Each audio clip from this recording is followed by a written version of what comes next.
My boots hit the porch boards before the sun cleared the ridge. That's how I found out she was gone. The sound of nothing. No coffee smell. No clanging of the iron skillet against the stove. No humming. Rosie always hummed in the morning. Old hymns, off-key, like her mama used to. It was the most irritating, most beautiful thing in the world to me. And when I walked into that kitchen and heard only the creak wind through the gap in the window casing, something in my chest caved in like old mine timber. Her bed was made. That was the part that scared me most. Rosie never made her bed. I'm going to tell you this story the right way. Not the way I told the sheriff. Not the way I told Pastor Henley. The real way. The way it actually happened. Including the parts that made me look like a fool, because I was one, and I think you need to know that going in. My name is Cal Merritt. I run 40 head of cattle on a stretch of land outside Cimarron, New Mexico Territory, year of our Lord 1874. I have one daughter. Her name is Rosalie. She is 17 years old. She has her mother's eyes, brown like creek mud after rain, pretty in a way that sneaks up on you. And she has my stubbornness, which is saying something, because I once argued with a fence post for 20 minutes, and I still believe I made valid points. Her mother, Clara, died 4 years before this story starts. Fever. It went through the valley like fire, through dry grass, and it took 3 people and 2 horses and all the softness out of me in one August week. After Clara, it was just me and Rosie and the land. I wasn't good at it. The fathering part. The land I understood. You work it, it gives back. You don't work it, it dies. Simple. Children are not simple. Children ask you why their mama isn't coming back, and you stand there with your hat in your hands, feeling like the dumbest, emptiest man in creation. But we managed. We did. She'd been restless that spring. I noticed it the way you notice weather changing. The subtle tightening of the air, the way the light shifts. She'd stand at the ridge fence after supper and just look out toward the Sangre de Cristos. I asked her once what she was looking at. "Nothing," she said. "Just looking, that's a woman's answer." Clara used to do the same thing, and I never pushed, which I regret now, because maybe if I'd pushed, I would have understood them both better. 2 days before she disappeared, there was an incident in town. I was at the mercantile picking up wire when I heard the commotion outside. Men's voices, rough and rising. I walked out, and there was a woman in the street. Apache, I could tell by the way she was dressed, the patterns on her blouse. She wasn't old, maybe 22, 23, and she had a gash on her arm, blood soaking through the sleeve, and 3 men from the Decker ranch were standing around her like they were deciding something. Boyd Decker, the middle son, had his hand on her horse's bridle. "Lost your way, sweetheart?" he was saying. I should have stepped in right then. I didn't. I stood on the mercantile steps with my wire under my arm, and I calculated. The Deckers ran the biggest operation in the county. They had the sheriff's ear, they had money and men, and I had a daughter at home and 40 head of cattle, and I was one man, and I calculated wrong. Rosie wasn't with me that day. I told myself it was fine. Someone else would handle it. No one did. The Apache woman rode out of town, and the Decker boys laughed about something. I couldn't hear, and I drove home and didn't tell Rosie what I'd seen, and I have lived with that for a long time. So when Rosie's bed was empty and her horse was gone, I knew before I even found the note. She'd left it under my coffee cup. 1 page, her handwriting, which always leaned too far to the right the way Clara's had, Dad. I found out about the woman in town. Her name is Saya. I found her camped near Red Rock Draw. She is hurt and she is alone, and I am not leaving her. I'll be home when she's safe. Don't be angry. I read it 3 times. Then I sat down in the chair by the stove, the cold one, because I hadn't even started a fire yet, and I held that note and I felt about 6 different things at once. Fear, fury, grief, pride, frustration, and something else that took me a while to name. Shame. She'd done what I hadn't done. My 17-year-old daughter had done what I stood on those mercantile steps and chose not to do. I saddled up in 20 minutes. I didn't bring the rifle at first. Then I thought about the Deckers and went back and got it. Red Rock Draw is about 8 miles east, carved out by an old creek that mostly runs dry by May. You have to know it's there to find it. I didn't know Rosie knew about it. I didn't know a lot of things, apparently. The ride gave me time to think, which was both useful and terrible. I thought about Clara. I thought about how she used to say, "Cal, The problem with you is you think caring is the same tremps as interfering. I never fully understood that. I was starting to. The Sangre de Cristos were pink in the morning light by the time I got to the draw. Long shadows still cutting across the scrub. A red-tailed hawk riding a thermal above the rimrock, not even moving its wings, just floating on whatever invisible current it trusted was there. I dismounted before the camp because I didn't want to ride in and startle anyone. I heard voices. Rosie's, first, recognizable even at a distance the way your child's voice always is, wired into you like a telegraph line. And then another voice, quieter, lower, that I didn't know. I came around the juniper and stopped. The camp was small. A fire, banked low but still breathing. A bedroll. A horse picketed to a crooked piñon. And the two of them sitting side by side on a flat rock, Rosie's dark head bent close to the other woman's. Rosie wrapping a strip of clean cloth. Torn from her own shirt, I could see the raw hem around the other woman's forearm. The Apache woman, Saya, was watching my daughter work with an expression I can only describe as careful, not afraid. Not grateful, in the eager way of someone who feels they owe a debt. Something quieter than that. The watchfulness of someone who has learned not to trust easily, but is finding their certainty tested. She was, I'm just to say it plainly, the way I thought it, striking. Not beautiful the way women in Harper's Weekly were beautiful, with their curls and their arranged expressions. Real, like the landscape, like something that had earned its own shape through weather. She saw me before Rosie did. She didn't reach for a weapon. She just went still in that particular way, fully present, fully assessing, and I had the feeling she'd already decided 6 things about me before I opened my mouth. Rosie turned. Dad, I'm sorry, not please don't be angry. Just my name, stated like a fact, and her chin up, and I could see she was prepared to argue. I looked at her. I looked at the bandage. I looked at Saya. You eat this morning? I said. Rosie blinked. What? Either of you eat? Silence. I've got hardtack and jerky in the saddlebag, I said. Not much, but it's something. I looked at Saya directly, which felt important. You're Saya? She studied me another moment. Yes, I'm Cal Merritt. That's my daughter, who apparently didn't tell me she was leaving, but did remember to take the clean bandages from the medicine box, so I suppose her priorities were in the right order. I didn't say it angry. I meant it. Your arm, how deep? It is closing, she said. Her English was careful, precise. The girl cleaned it well. The girl. Rosie stood about an inch taller when she heard that. We talked for an hour. Not easily at first. Saya didn't give information the way people do when they're performing their own suffering. She gave it clean and spare, like rationing something valuable. Her group had been moving south. There had been a confrontation near the Decker land. She'd been separated. The arm was from a wire fence, not a weapon, though Boyd Decker had made it clear she wasn't welcome to cross that fence line again. He said next time he won't just cut the wire, she said. He'll use it differently. I knew what he meant. I didn't say it out loud, I just sat with it. How long have you been here? I asked. 2 nights. I thought about her 2 nights alone out here, managing an infected wound by herself. No fire big enough to draw attention. No one to sit with her while she slept. I thought about my daughter, who was 17 and had found this woman and had just stayed. Without asking me, without waiting for permission, without a single calculation about what it might cost her, I cleared my throat.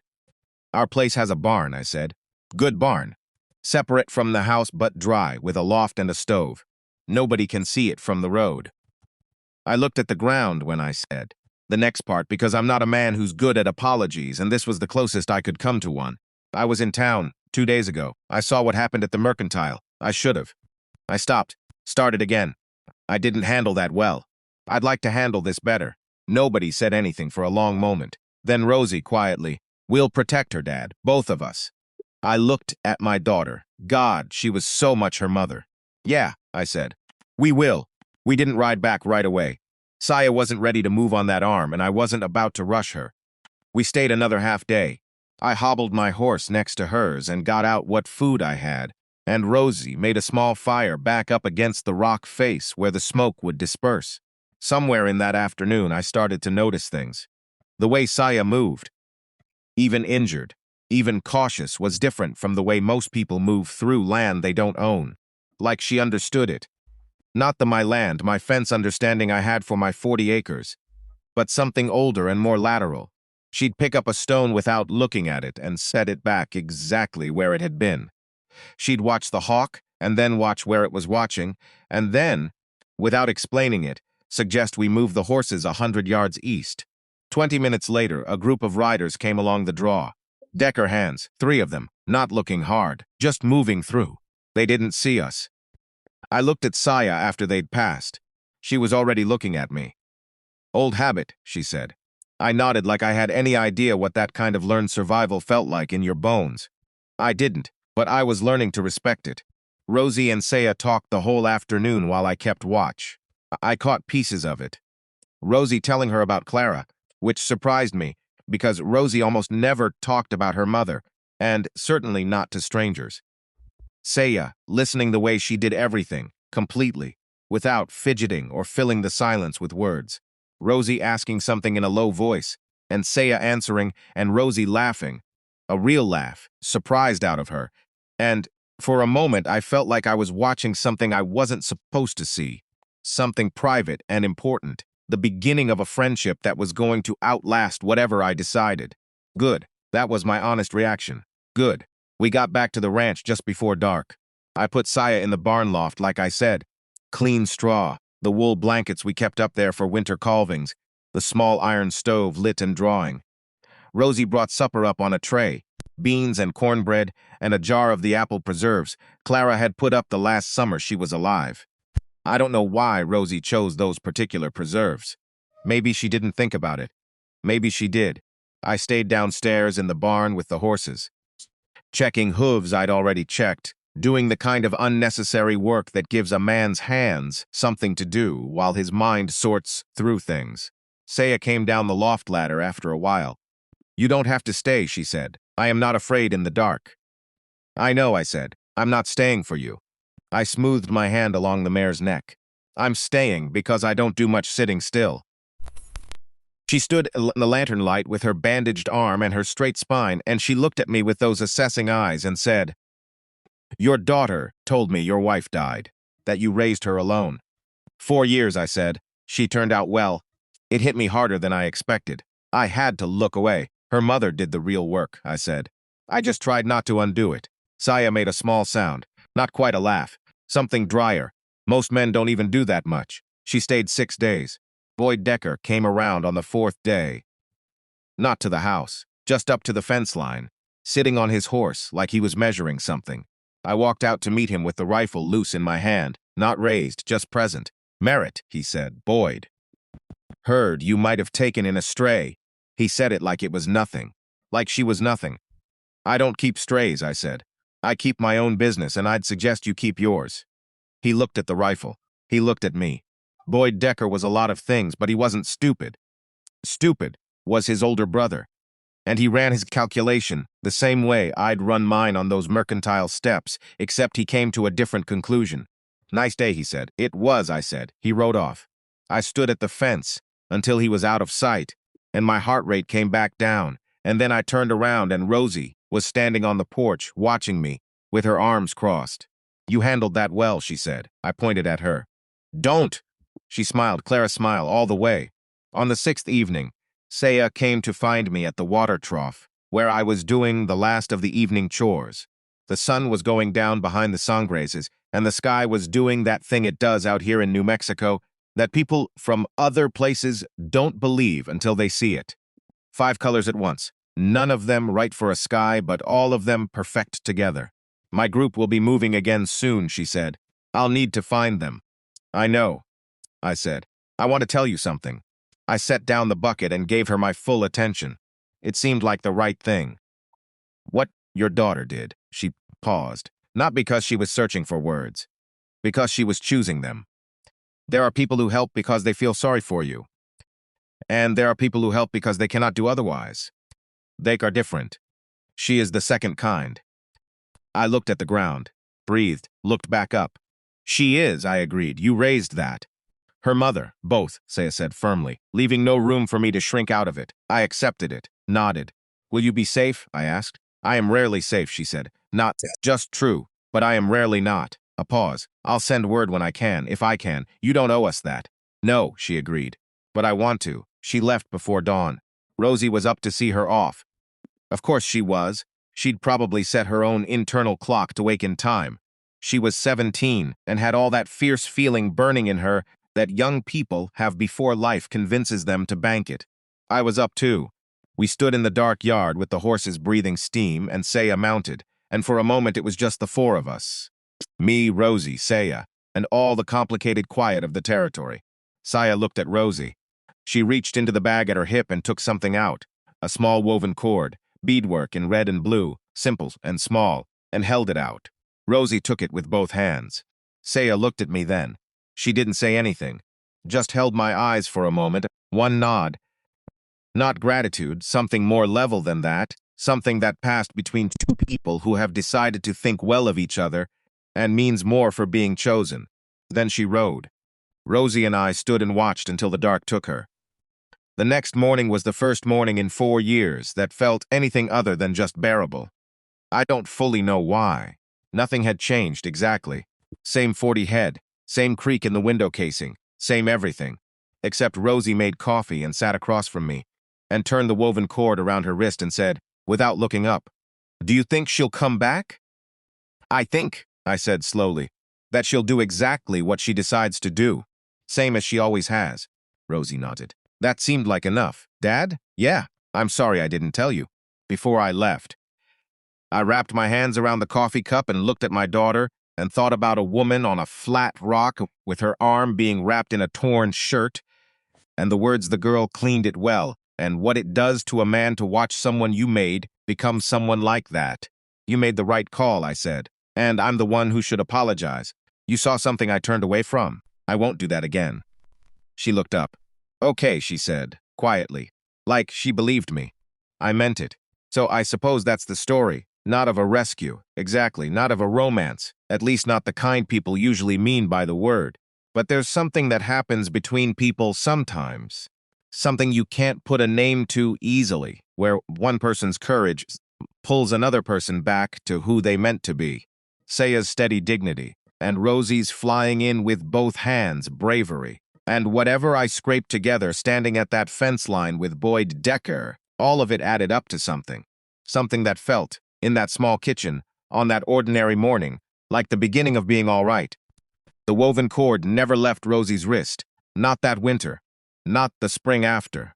Not in all the years that came behind that one. And every time I saw it, I thought about a woman on a flat rock, watching my daughter work, deciding whether to trust. And I thought about what my daughter had said, kneeling in the draw in the early morning, looking up at me with Clara's face, and Clara's stubbornness, and something that was all her own. Dad will protect her. The we in that sentence. That we is the thing that saved me. It still is.